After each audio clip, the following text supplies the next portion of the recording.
Seja bem-vindo ao Hashi Quebrado, o seu canal sobre animes e mangás, e esse é o quadro Dissecando, no qual exploramos diversos aspectos das obras que já consumimos. Episódio de hoje, a morte mais perturbadora de Elfen Lied.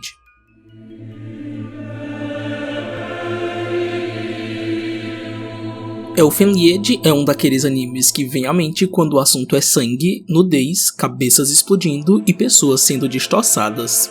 Como seus episódios são carregados disso e mais um pouco, é óbvio que a atenção das pessoas vai ser fisgada porque a maioria gosta de um bom gore capaz de chocar e nos fazer pensar: o que é isso que eu estou assistindo? Mas é claro que apesar de ter esse charme mórbido, o efeito contrário também pode acontecer, porque se a todo instante vamos ver um desmembramento brutal, as cenas perdem parte da emoção que é esperada, porque se acontece a qualquer momento e os personagens são alheios a isso, sendo apenas peças que movem uma engrenagem que mais parece ser feita apenas para dizer: olhem a quantidade de sangue e vísceras nessa cena, o choque perde um pouco o seu brilho. Elfen Lied, inclusive, é taxado como um anime que é somente isso: violência sem sentido.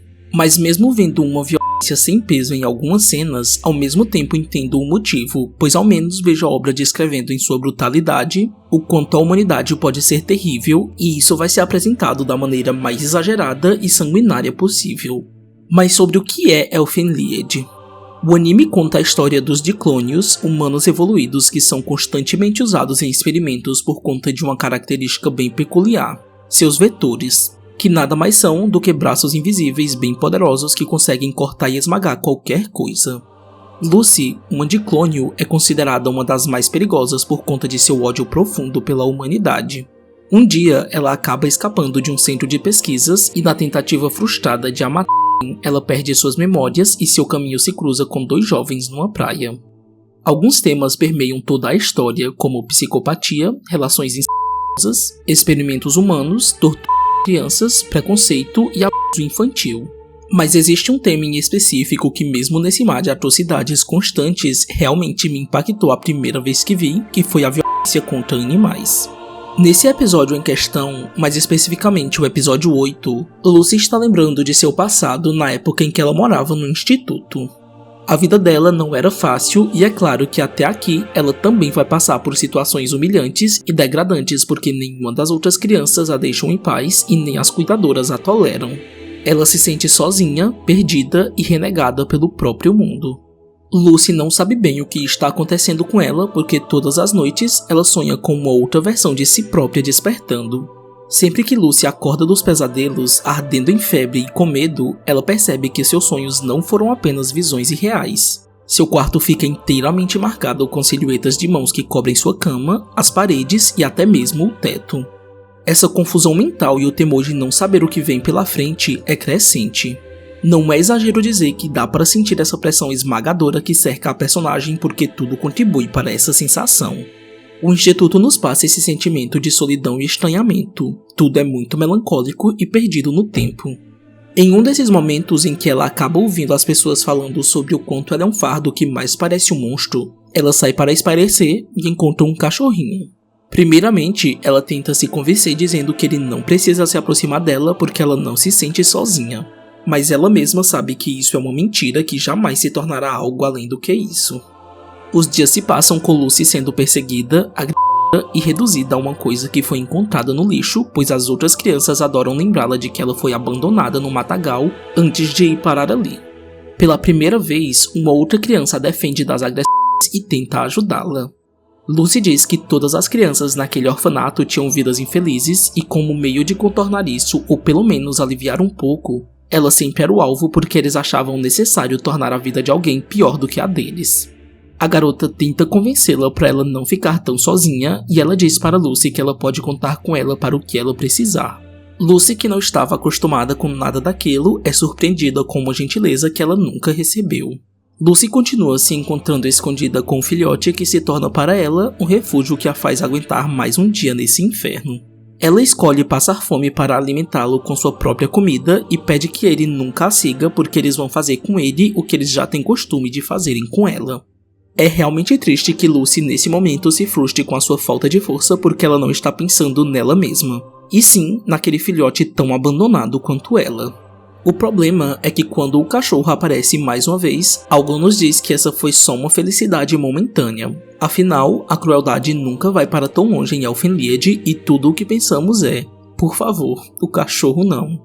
Lucy tem a péssima ideia de compartilhar com a garota no instituto o seu segredo, mas nem dá para culpá-la. Aquela era o mais próximo de uma amiga que um dia ela já teve. Ela a leva até o cachorro e ela diz animada para Lucy que vai ajudá-la no que for preciso.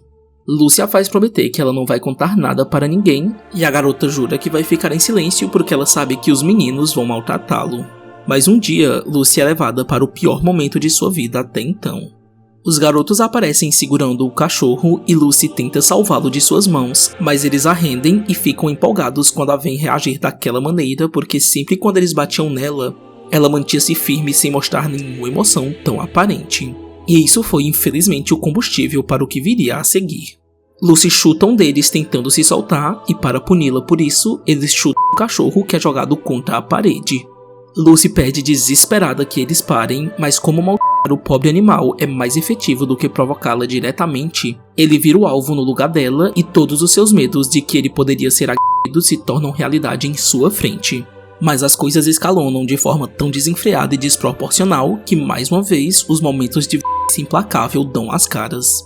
Um dos meninos pega um vaso e ali mesmo ele espanca o cachorro.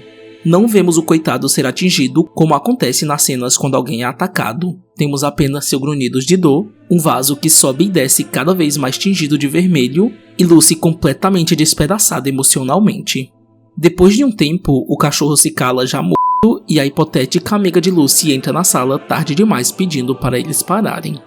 Apesar de ter se questionado enquanto ouvia morrer porque sua vida era tão miserável, foi somente quando os garotos disseram que foi sua amiga quem lhes contou sobre o cachorro que Lucy entendeu tudo o que tinha acontecido.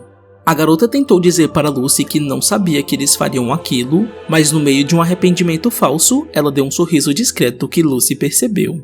O sangue do pobre cachorro escorreu pelo chão, e mesmo não tendo antes a força para protegê-lo, ela também deu a eles o mesmo destino. Os seus poderes enfim despertaram e ela os explodiu dizendo que eram eles que não eram humanos. Depois do massacre, Lucy o enterra no mesmo lugar em que ele apareceu para ela e lhe pede desculpas chorando porque ela se sentia culpada pelo que aconteceu. E mais uma vez, ela se pergunta por que sua vida é uma tragédia sem fim. Olhando agora para esse episódio depois de vários anos desde que assisti a esse anime, consigo entender mais claramente porque ainda hoje ele me deixa desconfortável. É claro que a cena do cachorrinho morrendo é brutal e ultrapassa todas as barreiras do que poderíamos esperar de algo como Elfenlied, que não tem medo de ser sangue, peito e vísceras, porque qualquer cena envolvendo animais é bem tensa e essa foi realmente pesada. Principalmente porque tudo o que eu esperava era que Lucy fizesse alguma coisa, mas tivemos que assistir a maldade acontecendo estando tão impotentes quanto ela.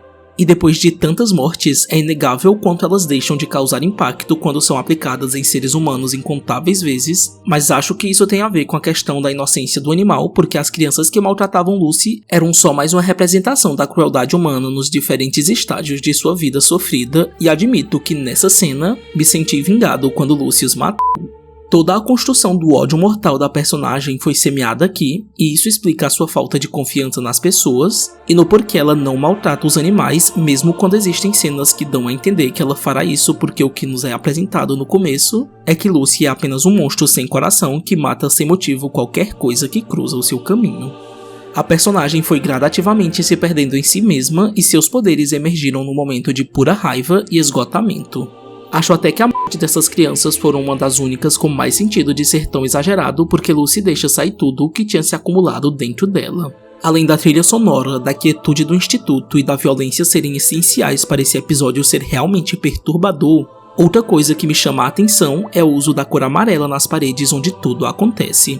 Na psicologia das cores, o amarelo pode significar traição e covardia, que por coincidência ou não, já que esses são apenas detalhes vindo da minha interpretação, representa a garota que revelou o segredo de Lucy e os meninos que mataram o cachorro. E por fim, temos o vermelho do sangue que se mistura representando a fúria de Lucy. Elfenlied possui ainda muitos outros momentos de pura crueldade, e não temos uma lista muito grande de outros animes que tiveram a coragem de colocar crianças nessa situação como aconteceu aqui.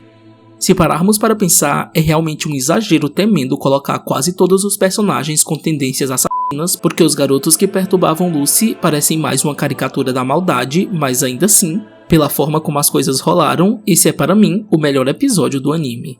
Mais uma coisa que já cheguei a pensar é que tudo seria ainda mais intenso se nenhuma violência antes dessa tivesse acontecido de forma tão gráfica. Você está assistindo e de repente um cachorro é assassinado. Seria muito mais terrível porque quando o cachorro aparece, já sabemos que coisa boa não nos aguarda. O episódio é pesado pelo que acontece, mas a forma como Lucy é tratada também é horrível. E pelo menos nesses momentos, o mangá conseguiu ser bem mais leve do que a sua adaptação. Vemos tanta loucura acontecendo que por um momento nos esquecemos que os protagonistas desse episódio são crianças. Lucy a todo instante é tratada como um monstro, mas vemos que o monstro não é ela. Espero que você tenha gostado do vídeo e não se esqueça de deixar o seu comentário indicando alguma obra, personagem ou cena que você gostaria de ver analisada aqui no canal. Obrigado por assistir até aqui e nos vemos no próximo vídeo.